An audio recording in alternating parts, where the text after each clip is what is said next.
Dhuguma isin jedhe isin hin boossu. Dhuma wattus biyyi lafaa garuu hin gammada.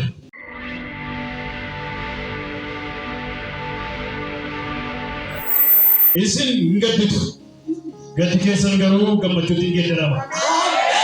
Dubartiin ciniinsifattu yeroo ishee waan ga'eef hin gadditi. Mucaan erga deessee garuu namni biyya lafaatti waan dhalateef gammachuu irraan kan ka'e rakkina ishee hin yaadattu. Akkasuma isinis amma gadda qabdu. Garuu ani deebi'ee isin nan arga. Garaan keessan isin gammada. Gammachuu keessanis eenyu illee isin duraa hin fudhatu. Isin yeroo xinnoo booddee na arguudhaaf du'e. Yeroo xinnoo booddee immoo deebitanii na argitu. Hundumtuu konfiyuusii ta'e. Gaaffii ta'e maaliif yeroo xinnoo? Maaliif yeroo muraasa? Yeroo muraasa booddee maaliif agarra waan jedhu hundumtuu gaaffii ol gaafate. Gaaffii isaanii kana baree Yesuus akkas jedhe kutaa nama dubbise lakkoofsa 20 kaasee. Dhuguma isin jedhaa. Isin hin boonsu. Ameen jedhaa. Dhuguma wattus yeroo isin boonsan yeroo isin wawwaattan biyya lafa maal taa'e hin gammadaa'e. Isin hin gadditu.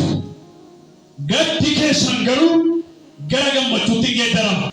Dubartiin ciniinsifattu yeroo ishee waan ga'eef hin gadditi. Erga deessee booddee garuu mucaan biyya lafaatti waan dhalateedhaaf mucaa ishee sana irratti gammachuu ishee guddaa waan ta'eef dhiphina ishee sana kaleessaa hin yaadattu.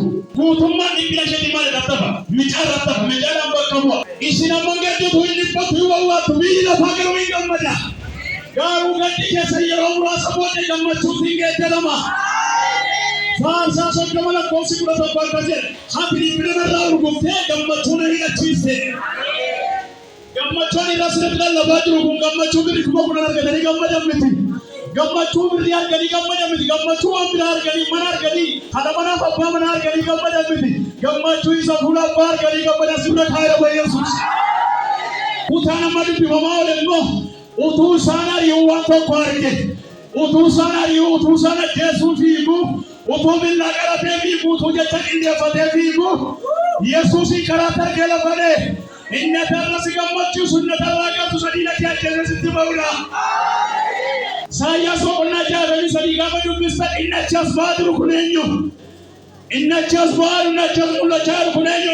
Inni anatu diina kolole, anatu diina kokoborree, anatu diina kolafaannee achi as ba'aa jira. Yeroon achi dhaqeef nama gargaaru kokolan dhabe. Anis nan aaree humna kolan jabeeffadhe. Isaan itti nambee akkanitti baay'is nan gogorree na rurrukute. Isaanis hin bombadaani. Dhiigni isaanii jalatti bateene. Inni galgala kana mul'atu dhiira kee ajjeese sitti baara. Filiippisiyoos boqonnaa 4 yeroo hundumaa gammadaa'e. Ibirooti boqonnaa 13 lakkoofsa 5 immoo akka jireenya keessanii horii lamsassataan ta'in ani Waaqayyo gooftaan keessanii matuma maalin ta'u? Matuma maalin ta'u? Isin hin dadhabu. Isin hin buusus. Ilaa gammachuuni waan birrii argattee miti. Gammachuuni waan ani kee miti. Gammachuun kan itti gammadu. Haleluuyaa.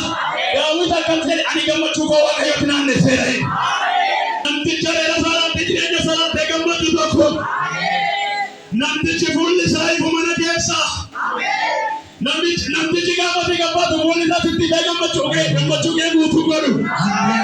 Namtichi yeroo tolletu fuulli isaa sitti gosi gammachiisu. Arrabana nama tokko Yesuusiin. Ifni guddaan gaafatti bara keessoo ati eenyu? Ani Yesuus kanatti ari'attu. Haleluuyaa. Inasi ajjeesumee walbuteera Yesuus. Gammachuu birrii dhabu siraan isin sirra kaa'eera. Haleluuyaa.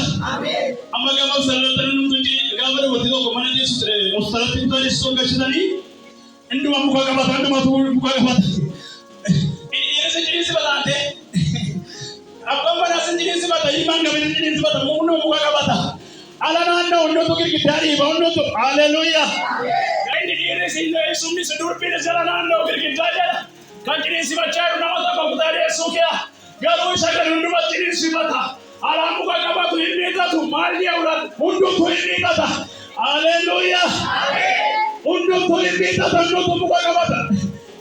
Duri bombari ya jagara gafete bunjo darbatanii tagaagarii naannessanii qabatan illee Maqasiin bunyooti isuuki aamusee argatu. Akka deebitee miidhagdeetti gara bakka si fuudhee dha Yesuus. Warra Waaqayyo isaan fuudhe tulluu Xiyoonitti gammachuudhaan waliin ba'u. Isaan isin gammadanii ilaalchu. Gadi dhiphinni isaan irraa fagaata. Inni tokko lafa kana galeera. Sanni Yesuus lafa kana galeera.